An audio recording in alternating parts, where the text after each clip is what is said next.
Hello, I am 7 Nickel, and welcome to Let's Play Kenseiden. This was one of my favorite games as a kid, and the Master System thread made me decide that, yeah, I could LP it. Especially since Arthur was really terrible. Just embarrassingly bad. So, now that we're in the game, we're in control of Hayato, the samurai. We can run back and forth, we can slash with our sword, and when we crouch, we can do a quick slash, and hold it down to get into a defensive stance. We can also jump at different heights by holding down the button. Now, here we are in very, very obviously Japan. We've got, you know, stone monk statues, stone lanterns, bamboo in the background. And it seems to be overrun with traditional Japanese monsters. So you can jump up on top, but I wouldn't recommend it. There's really no point. Now the thing to know about Kenseiden is that all of the enemy spawns are based on how far you progress forwards. So, as long as you stop and deal with enemies as they spawn, you won't get overwhelmed like Arthur did. Yeah, screw you. Again, see, our defensive stance is one of the best things in this game.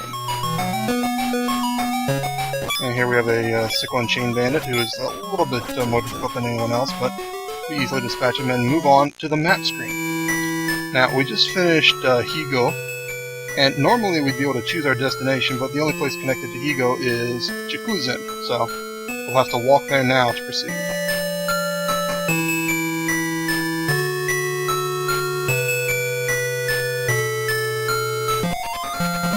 And this is going to be our first boss level. Oh, and here is the reason I don't think this game is nearly as hard as a lot of people say. Gourds of Life spawn very frequently. I think it's based on the number of slashes with your sword that you do. Well, assuming they connect with an enemy.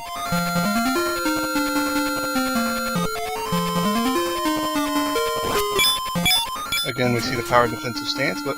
oh, what's this? On top of Buddha's head? A secret room with more Gourds of Life. You can almost always find rooms on the indoor levels with power-ups like Gourds of Life or sword upgrades.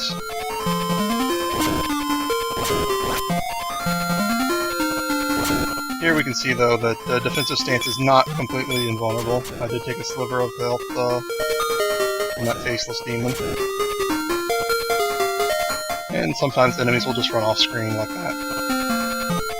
Let's avoid the sickle and chain bandit and go check out Buddha's head, where yet another Gourd of Life awaits. And we're back to full health. And the sickle and chain bandit has despawned. Here we have a little platforming section. The platforming in this game isn't very hard unless there are enemies spawning, which there are quite a bit of. And now with that sword upgrade, we can just two-shot the sickle and chain bandit. And here we are, already to the first boss. This guy was listed in the English manual as a fire wheel warlock, but he's very obviously based on the Wanyudo, or wheel monk, a figure out of Japanese mythology. I'll be posting more info in the thread about pretty much any enemy I can identify.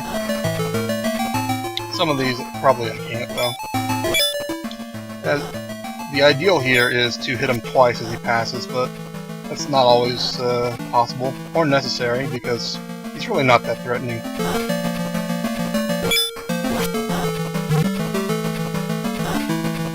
He just goes back and forth spewing fire, and the fire isn't really that bad, see, I can just run into it and...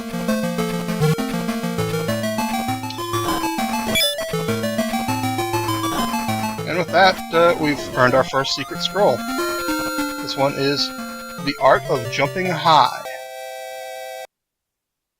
And we get a full refill, and now we can jump and slam our head into the ceiling. Or, alternatively, we can jump high enough to kill these stupid flying, fire-breathing crows. And that was the first two levels of Kenseiden. Now, here we actually have an option to travel to different locations, including the locations we've already been. But, right now we have access to Nagato and Iyo.